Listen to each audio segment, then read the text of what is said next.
When a pregnant teen went missing, it was believed that she had gone into labor early. Then her car was found abandoned. Her last Facebook message would provide the only clue.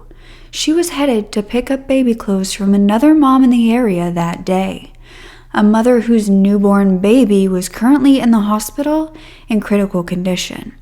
But this, investigators feared, was not her child. You are such a genuine gem. Thank you for clicking on my video. I am Brooke Makenna. Today's case is a bit hard to hear. It does have to do with a pregnancy that was taken away from this mother. These very disturbed individuals exist, and you cannot trust anybody, especially people you meet through social media. Even if it just seems like a quick little exchange, it can end up so horribly. And unfortunately for this pregnant teenager, that's exactly what happened. So I would really love to share her story, her baby's story, and what her family is going through now. By the way, if you don't know, I am currently in the process of moving into my new home, so this background, the audio, I know isn't the best. I'm trying and working hard to get it all set up for you guys, but please just be patient. And if you want to see the progress, you can head over to my vlog channel, which is just Brooke Mckenna Vlogs. Now let's get back to the story. So on April 23rd of 2019, a 911 call came into dispatch in Chicago, and the Chicago Fire Department was told that this caller had just given birth 10 minutes ago and her baby wasn't breathing. Now, the caller stated that the baby was pale and blue, stated she was 46 years old, she had just gone into labor, and she was currently residing at West 77th Place in Chicago, Illinois. So by 6 p.m., the firefighters were there for a baby in distress call, and they performed CPR on this baby, and finally the baby was able to breathe. It was a miracle moment as this newborn was rushed to Christ Hospital in grave condition. The public knew about this. Of course, all the neighbors were out wondering what was going on, and so the public was actually asked by this family to keep them and the newborn in their prayers. Though he was alive, this baby did have zero brain function. Now, like I said, the whole neighborhood was quite aware of what was happening, and the neighbors would claim that they had seen the female resident who lived in that house walking out of her home. She was bloodied, she was carrying a baby wrapped in a towel, and she was screaming that her baby was not breathing. This was a scream of horror that every mother would pay attention to and have empathy for, and so everyone, including the firefighters who arrived there, were elated that this baby had survived and this distraught mother could finally breathe as well, knowing that her baby was breathing. At this point, a GoFundMe was set up so the public could support this baby, and this mother spoke of how the doctors said that she was suffering from preeclampsia during pregnancy, which could have led to a stroke, which is why she went into labor a bit early. But she was also telling the public through this GoFundMe that the doctors were saying that she needed to prepare a goodbye for her baby boy, that he might not survive. And so this GoFundMe was basically set up to have help with the medical care expenses. Meanwhile, Marlen Ochoa-Lopez lived in Chicago. She had a 3-year-old son, while also being 9 months pregnant with her second child, who was due May 5th of 2019. So she was very close to popping, and Marlen was actually only 19 years old herself and was attending classes at the Latino Youth High School to receive her GED as well. She was married and living with her husband, who is Giovanni Lopez, at the time, and she was actually unable to hold a job. She was going to classes, she was taking care of the 3-year-old, she was pregnant, and so she didn't have much extra money to spare.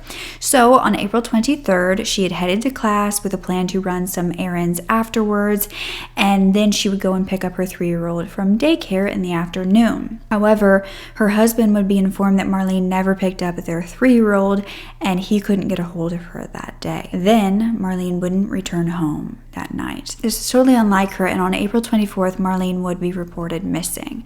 Her car was also missing, and investigators actually told Giovanni, her husband, to come back in 72 hours, something unfortunately we see far too often with missing persons cases. The police don't want to put in the effort until they are sure that this person is gone. Doesn't make sense, but this is what happened. And so Marlene's husband, he decided, okay, I'll come back 72 hours later. They're not giving me any help, so I'm going to hire a private investigator. So this PI took control of this case quickly and began diving into Marlene's whereabouts for that exact day.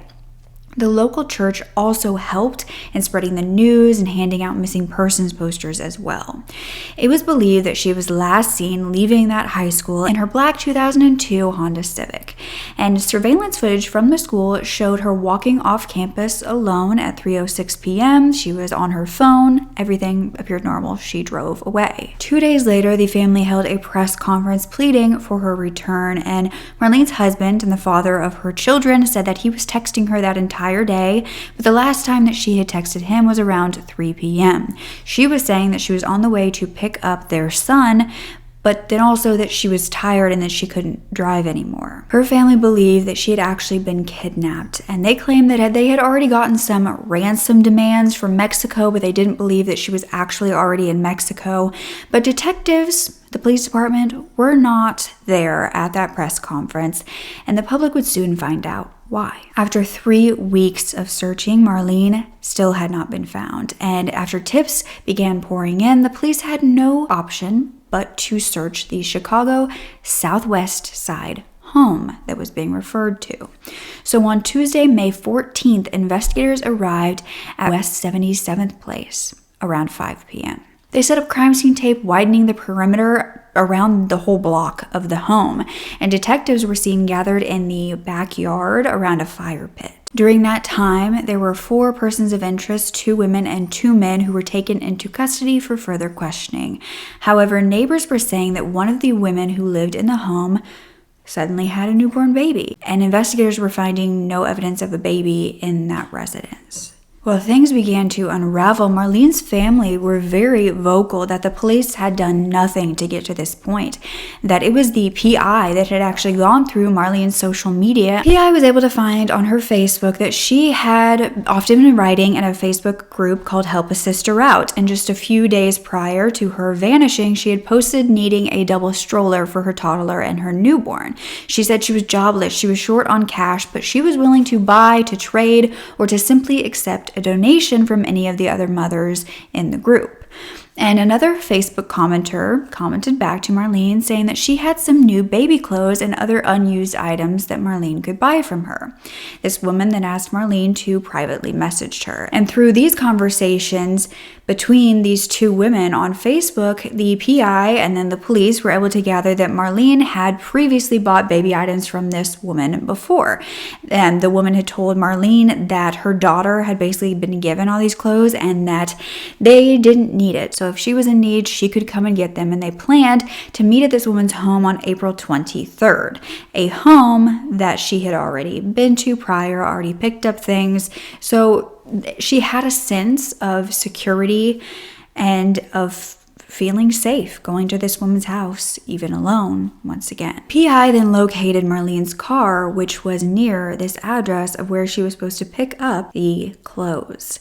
With all of this information, the PI sent everything that they had to the police, and that is actually not what caused the police to start an investigation. The PI had informed police about the Facebook meetup, but it was a later tip from Marlene's friend about this meetup that finally sprung them into action. The friend had confirmed the PI's theory or information provided, and that is when they began investigating. It took a whole bunch of persuasion to get them to move on this case. But they now had the name and the address of the last person that Marlene possibly could have had contact with. So they went to this home, and this woman's name was Clarissa Figaroa. Police had gone to this home wanting just to speak to her, but then another younger looking woman opened the door and claimed that she was Clarissa's daughter, Desiree, and that her mother was actually in the hospital for her legs and because she had just had a baby. So investigators said, we'll come back later and so we can talk to Clarissa. And when they returned, they would finally get to speak to Clarissa, who just told them that she returned home from the hospital. But then she also said Marlene was never at her home on April 23rd, that they had met in the past to exchange baby items, but she hadn't actually made it there that day. But with a missing pregnant woman and a missing baby that Clarissa was saying that she had just had, investigators realized that this was the same home that the baby in distress 911 call had been made from, the same day that Marlen vanished. They subpoenaed the hospital records at this point for Christ Hospital and found that Clarissa Figaroa did have a newborn in the hospital. The hospital claimed to police that when Clarissa came into the ER, she had already had her baby. She was examined as well and showed no signs of actually having given birth. She had blood on her arms, her hands, and across her face, but none was on her shorts, her pants at all. But nobody seemed to question this, and so her baby was taken in for care. She was able to go see her baby, then she was released, and she had a clean bill of health. So that is when the investigators finally went to the home, and they would take in these 4 residents who lived there for questioning. This actually turned into only 3 of them after one was released for not knowing anything.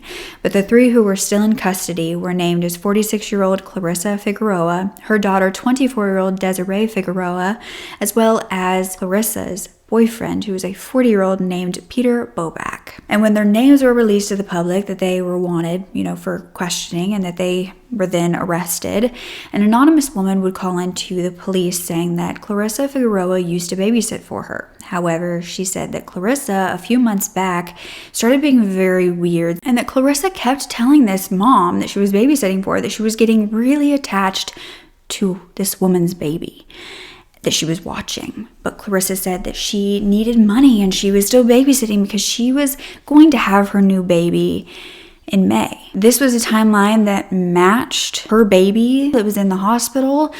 He was also due in May. And at this point, Clarissa's other daughters said that they were told that their mother was pregnant again in October of 2018. And the sisters said that their sister Desiree and all of them were shocked because they believed that their mother had her fallopian tubes tied. She could prevent further pregnancy. She didn't want any more children. Clarissa would then tell her daughters that she had her appendix removed. She had a surgery where the doctors had to untie her ovary to remove a cyst, and they had forgotten to tie it back. And that is how she had fallen pregnant.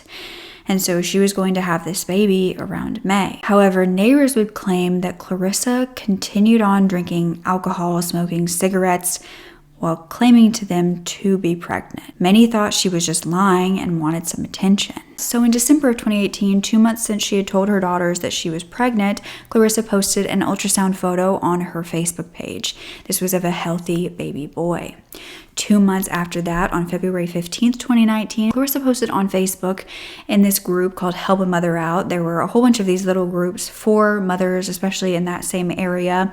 And she was saying that she was decorating her baby's room and decided to name this baby Xander. Then exactly a month later, on March 5th, she posted again asking who was due in May as well. She said, "Where is my May mamas at?"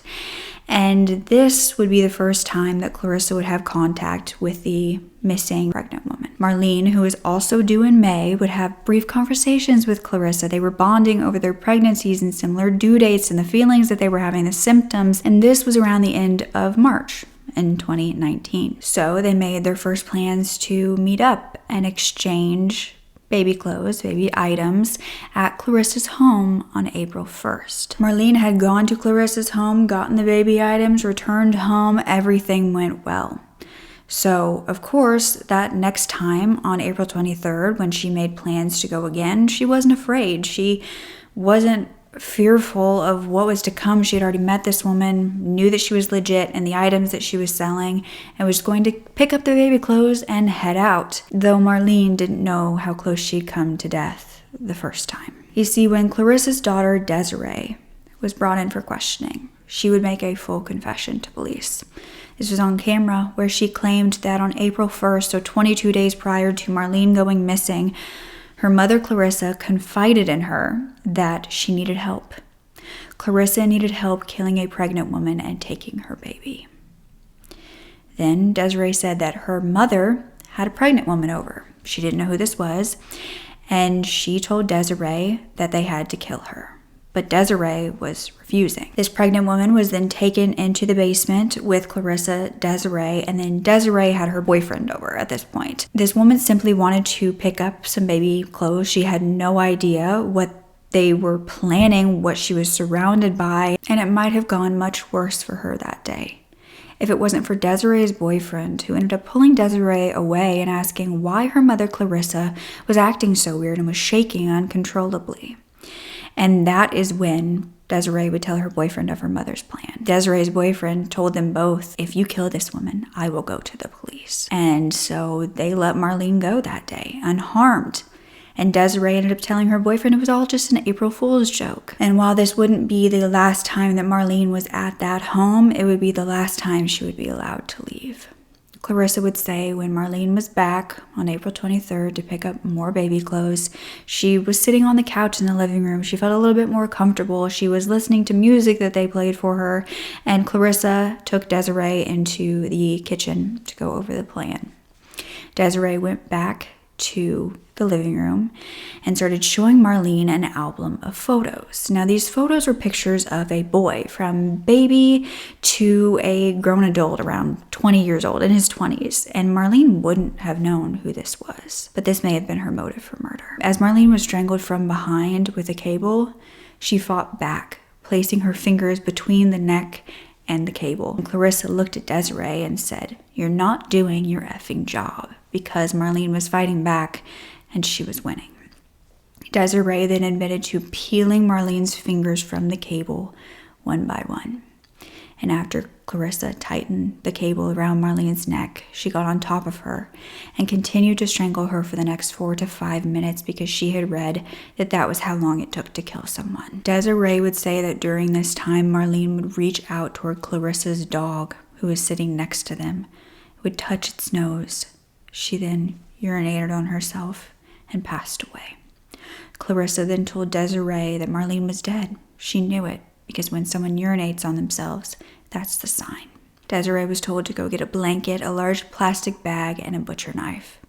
Desiree said that she left the room, and when she got back, her mother had taken the baby from the womb and had placed it in a bucket, as well as the umbilical cord and the placenta. The next thing Desiree saw was her mother wrapping Marlen in a blanket and a plastic bag before dumping it, and she would put it in the trash can outside their home. Desiree said when her mother made the 911 call claiming she had been the one to just give birth, and the firefighters came, rescued the baby that wasn't breathing, and they were rushed to the hospital, Desiree's job was to take Marlen's phone as well as her car and go dump it. So she threw the phone out of the moving car and then parked the car half a block away. Her story was then corroborated when a red light camera captured her behind the wheel of Marlen's car on that very day. The next day, Desiree would say that Clarissa, Peter, Clarissa's boyfriend, and herself all cleaned up the crime scene. But 3 weeks later, on May 14th, they still weren't done cleaning. In fact, when the police arrived with a search warrant for their home, they found Peter, Clarissa's boyfriend, outside cleaning a rug with bleach and a hose.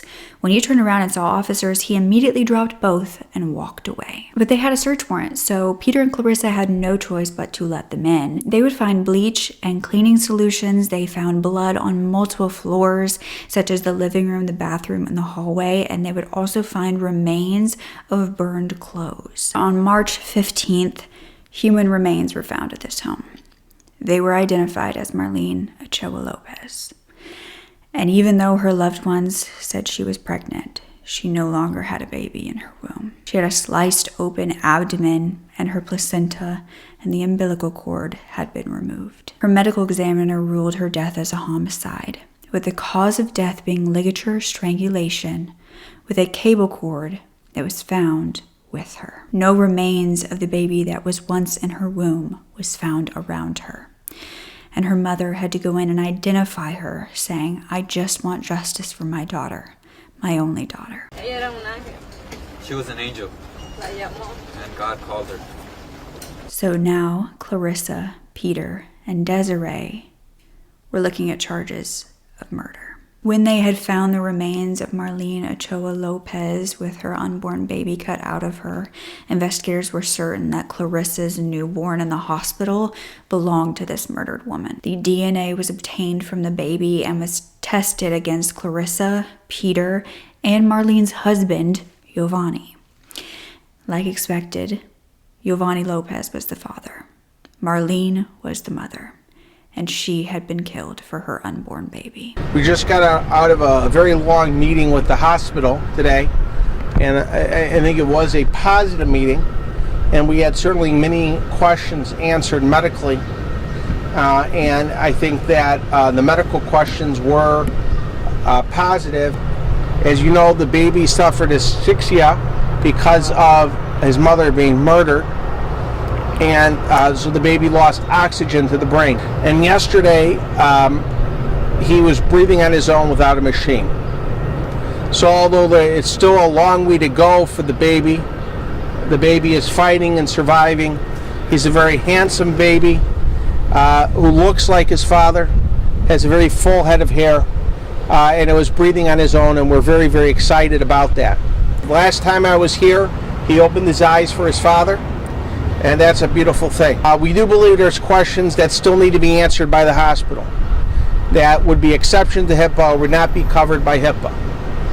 And we are concerned why between April 23rd and May 9th that this fake murderous mother and her family were there with this child, and including making healthcare decisions about this child. The hospital as of yet has not changed their policies or procedures or general orders of ways of dealing with this kind of issue, this kind of crisis, if you do have a fake parent coming in, stealing a baby, and then claiming it's your own. We do want the public and the media to support Marlene's law, which would require DNA testing, and we hope that it indeed becomes law. As many of you know, in Illinois, or in Cook County, that when you change the birth certificate, people who have DNA testing, parental cases, etc., the original birth certificate still stands. They just cross out a name and another name comes in its place. But that name is always there. So that means the murderers of the mother's name will always be on that birth certificate. One message today that I have, it's been a long day, and that is to ask people to continue to lift baby Giovanni in prayer, because I believe in miracles, and I think we might be seeing one. He is the little tiny miracle that is left from Marlen, and things are moving forward, but there's a reality from the critical condition that he still is in because of the heinous actions that were inflicted upon him. He's a baby that was born of violence, and he sits in an intensive care unit.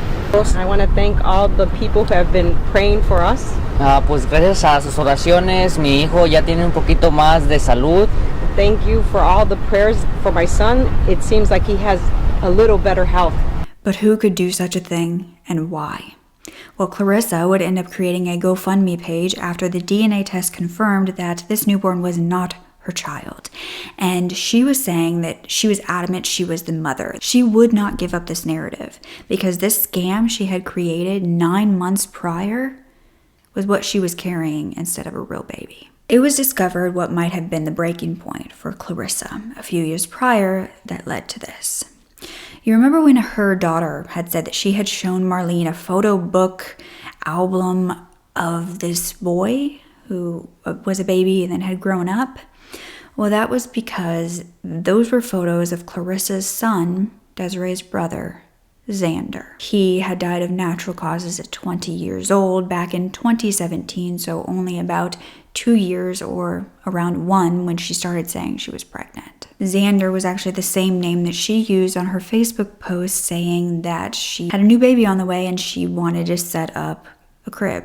This was for Xander. All that was on her criminal record was a 1998 misdemeanor battery charge that was later dropped, and then a 2008 misdemeanor charge of cannabis possession, which was also dropped.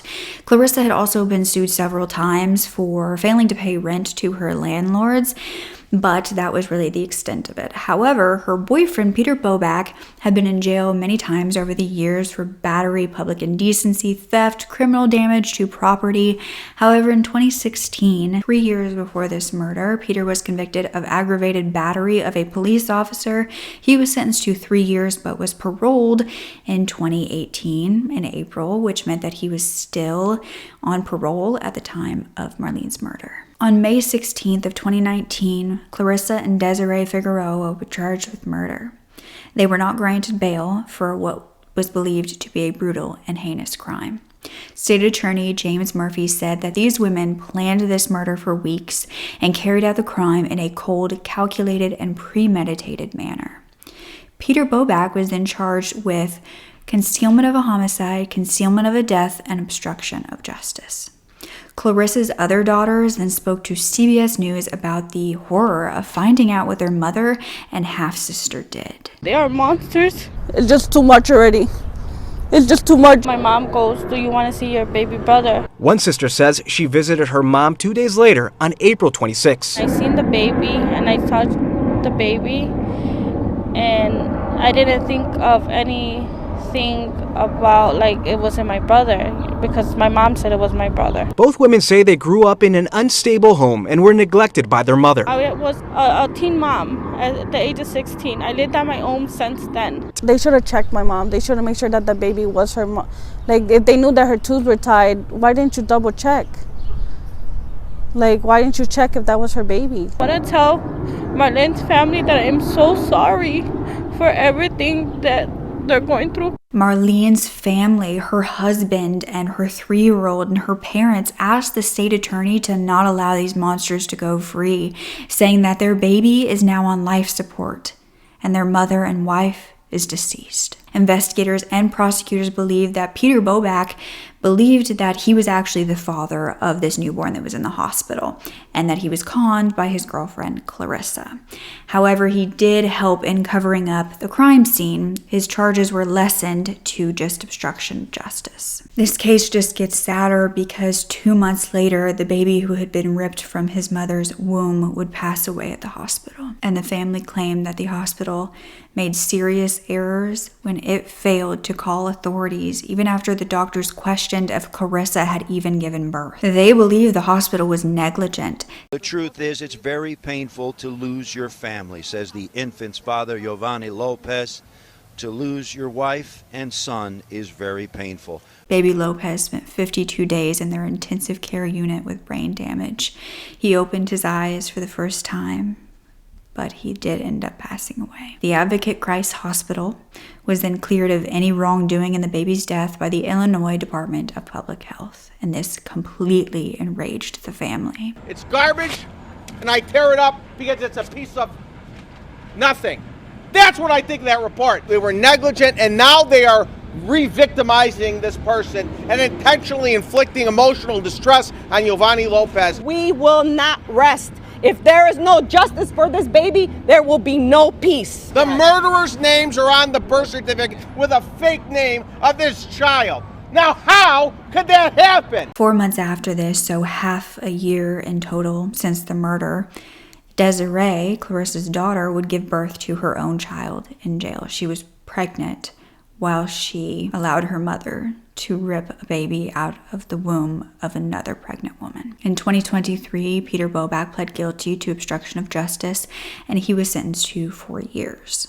In January 2024, Desiree actually pled guilty to first-degree murder under a plea deal that if she testified against her mother, she would only receive a 30-year sentence. But Clarissa also pled guilty to first-degree murder, and so she was sentenced to 50 years in prison without the possibility of parole. Marlene's husband, Giovanni, said, "The murder of my wife has hurt me, physically scarred me emotionally, for which I will never recover. I have nightmares and depressions over her death, grief, and sorrow. My son Joshua, their 3-year-old, and I have lost her love, affection, attention, companionship, comfort, guidance, and protection. My son Joshua Lopez has lost his mother forever. The memory of my infant son's last breath in my arms is complete agony. I try every day to understand desperately and sort out what happened to my wife and infant son, but it is so painful. There's never going to be a number big enough, and they're never going to bring Marlen or Jadel back in my arms. Giovanni Jadel Lopez is the name that this infant baby was given, and it was actually the name that Marlen had come up with before she had been murdered for her baby. So after the DNA test proved that that was Marlen's son, they went ahead and they gave him the name that Marlen would have wanted. And because of the complications due to being ripped out of his mother's womb before it was time, he could not make it. In the end, 2 lives were taken for a very selfish reason and a very disturbed way of thinking. A scam that made this woman believe that she was deserving of another woman's baby. Do you think that this truly was a mental break and should have been institutionalized and gotten help that way? I think that the motive is pretty clear here about her son, but to plan this out for 9 months, knowing you're not pregnant, but knowing in May you're going to steal someone else's child from them, is absolutely and utterly disturbing.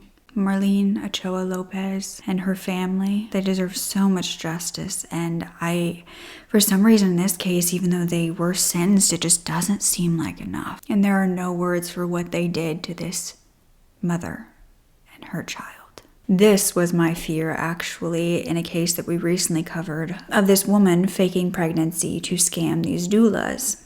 And they outed her on TikTok. She's finally been arrested. I'll leave that video link down below. But this was my fear, that that is where she was headed. And she, so far, has only gotten house arrest for what she's done. And I just think it's important to realize that those delusions of creating these scams and then living like they're the truth can lead to deadly consequences if they are not taken seriously. But why did nobody speak out when Clarissa Figaroa was saying she was pregnant and everyone knew she couldn't be? Why was no one speaking out when she was drinking and smoking while pregnant and harming that baby? Why did her daughter or her daughter's boyfriend not speak out the first time that she mentioned murder? There were so many times when this could have been prevented prior to a life having to be taken. So my hope is that Marlen is holding her baby boy and they finally get to be together and be without hate and without fear. And I hope that her family finds the peace in that, and that her son especially knows how much his mother loved him. So don't forget to speak up. Your voice is powerful enough, and I love you to absolute pieces. Okay, bye.